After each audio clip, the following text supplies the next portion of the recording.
Okay, now we have the J.R. Smith harps from the unboxing. And if you haven't seen the unboxing, I'll put a link in the above little box there. Now, I do want to do some cleanup on these, because these are playable, awesome old J.R. Smith harps, but they're too rusty really to be put in the mouth. The gaps on these, they're really nice, so I want to be careful, especially this one. Look at this. That's a Babayev style gap. This one is by far the most melodic. But I'm going to take and we're going to put it on the wire wheel, slowed way down. We're going to do the exterior of the frame, and then when we do the interior of the embouchure area, we're going to do something different in the wire wheel, because the last thing I want to do is be cutting those nicely consistent tight gaps off there. Okay, we got the bench grinder with the wire wheel on it. The first thing we're going to do, turn it on, and I'm going to slow it way down. I can speed it up, but I want it about on the slowest setting. We'll wipe that off so maybe you can see. I go real carefully along the outside. Don't catch your trigger. See, we're already doing way nicely to remove that. And there we go. Take it down to the metal.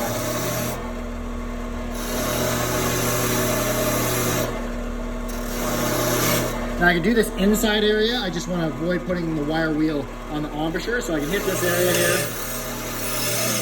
Careful when you're doing this that the wheel doesn't grab it and suck the harp out of your hand. And if you don't have a bench grinder that you can slow the wire wheel on, do not use it, because with a wire wheel at full speed, it's way too fast. So for safety purposes, so you don't ruin your harp, only do one on a variable speed.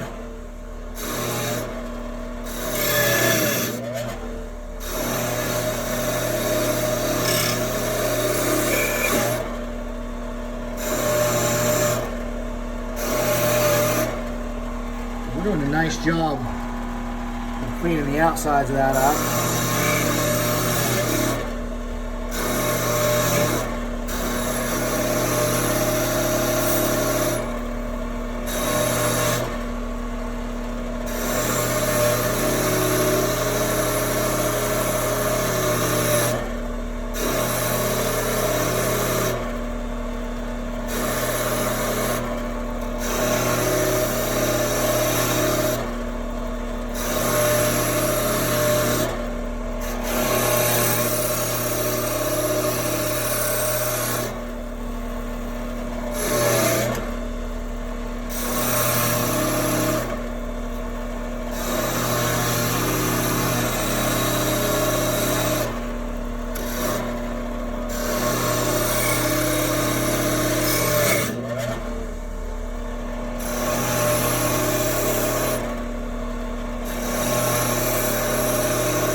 Yeah, these are pretty well badly rusted.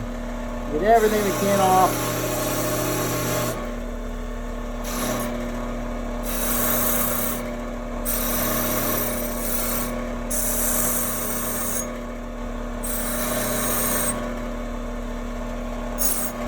Careful it doesn't suck it out of your hand or grab this trigger and bend it flat or break it off. So if you're doing triggers, be very, very, very careful. I'll probably actually finish polishing the insides of this with the Dremel. Let's go on over there. Now we have our rotary tool, and always, always, always wear safety glasses. Protect them peepers unless you want to look like a pirate with one eye. Okay, we have a rotary tool. I have a soft brass brush.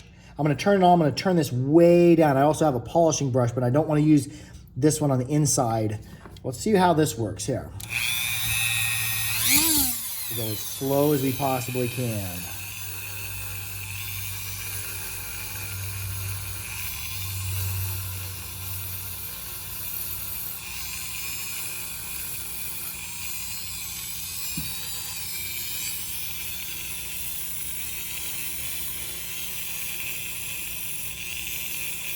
You want to gently remove the rust. There's some pitting here. I'm going to get all the rust out of there I can.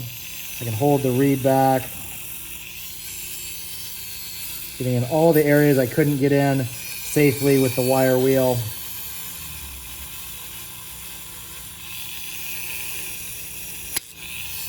Easy.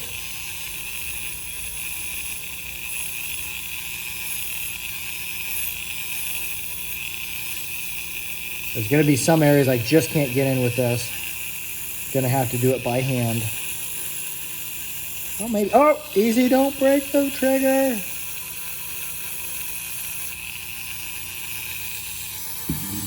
We'll go left-handed here.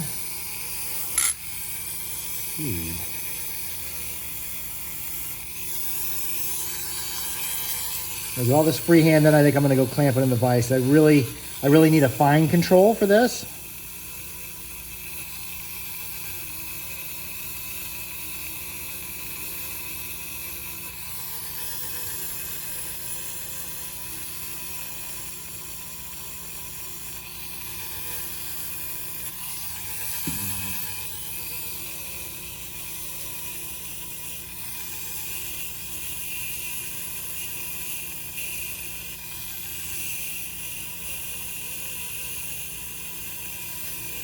Much easier to get this backside because I don't have the knee bend of the trigger in the way. Yeah, I just bumped the camera. That was me.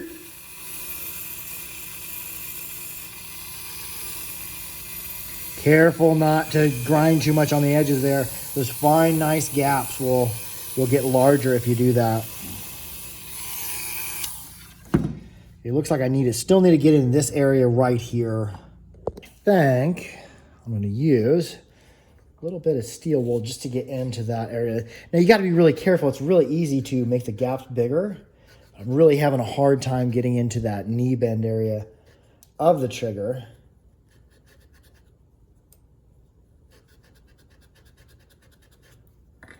It's just a tricky area. I did this one because this one has the largest gaps first. It's going to be the least picky. Trying not to press clear down into the inside.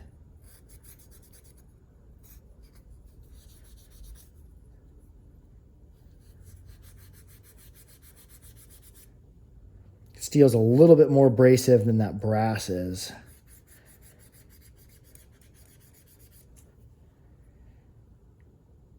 Okay, that ain't too bad. I think last thing I'm going to do is I'm going to do a little bit of polishing of the trigger. I'm going to do that with a super fine abrasive sponge. And this one's actually about wore out, so it's going to be less aggressive than it would be when it's new. To go on the end of the Dremel or rotary tool, whatever you want to call it. Dremel's a brand. Rotary tool, I believe, is the technical name. Got your safety glasses. You need hearing protection. Whoa, protect your ears, protect your eyes. Especially if you're a Jaw Harp player, you want to be able to hear what you're playing as well as feel it. So let's go ahead and let's buff this off.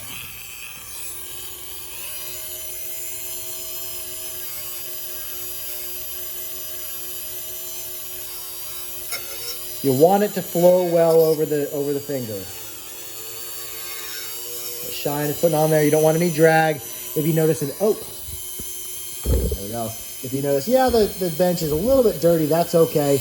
You want it to be polished enough that it doesn't drag on the finger. One of these other harps was so rusty, it actually drug on the finger so hard that it stopped the sound. You don't want that.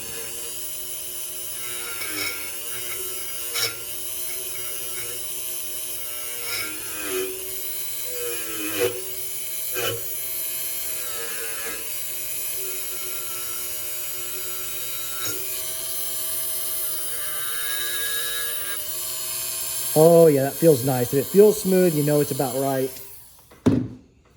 Now, this harp is not yet ready to put in your mouth because it's covered with abrasives, it's covered with dust. You don't want that. We need to wash this off real good.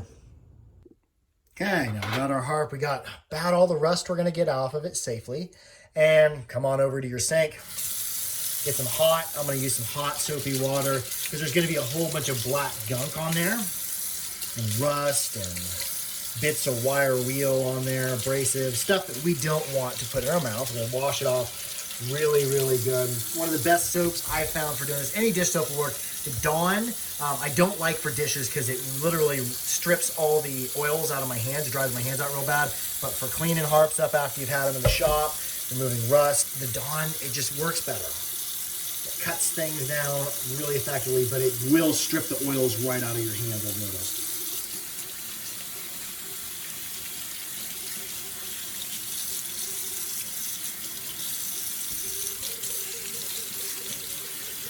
Oh, it's so hot water. A little bit too hot for my fingers. See how it's turning my fingers red. Oh. Temper that a little bit with some cold water. Good indicator is wipe it on there. See, there, a little bit's coming off still. So,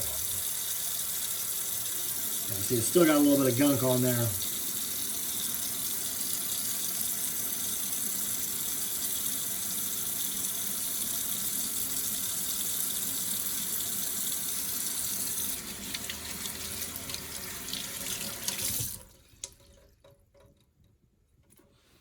Let's see. Let's give it the towel test.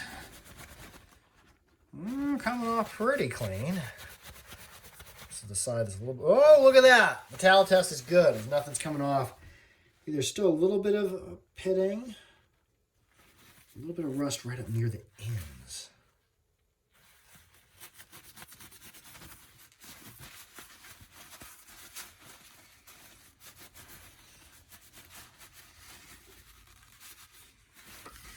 Okay, now what you're going to want to do is make sure that you get it really, really good and dry. Use a towel, you can use a paper towel, whatever. Use a regular towel if you want to be more environmentally conscious. Okay, get it really dry. Make sure to really dry off around your crimp. You don't want any water left in there. Water causes rust. There we go. I'm going to put this harp in my mouth. We're going to play it. We're going to see where we're at. Okay, so I went ahead and cleaned all of them up. Here is the one that we cleaned in the unboxing. There is some pitting to it, deeper pitting.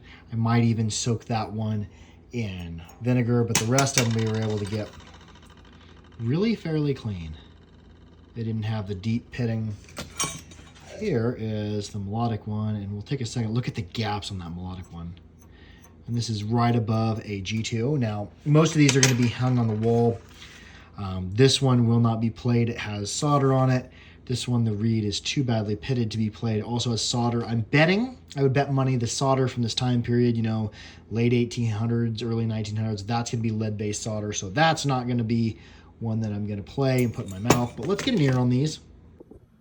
Okay, here's our nicely cleaned up and dried harp. And I noticed when I put this in my mouth, I noticed it's a little bit sharp there. So I'm going to take a file with 2 safe edges on it and just nicely dress those ends. Because yeah, that's kind of cutting into the edges of my lips where it goes. Don't like that, so we're just going to dress them just a little bit. Just a little micro file with 1 file side, 2 safe sides. Although you could use any type of file or stone. Just want to make sure it's not too aggressive. Cleaned off nicely. Let's see how this harp sounds.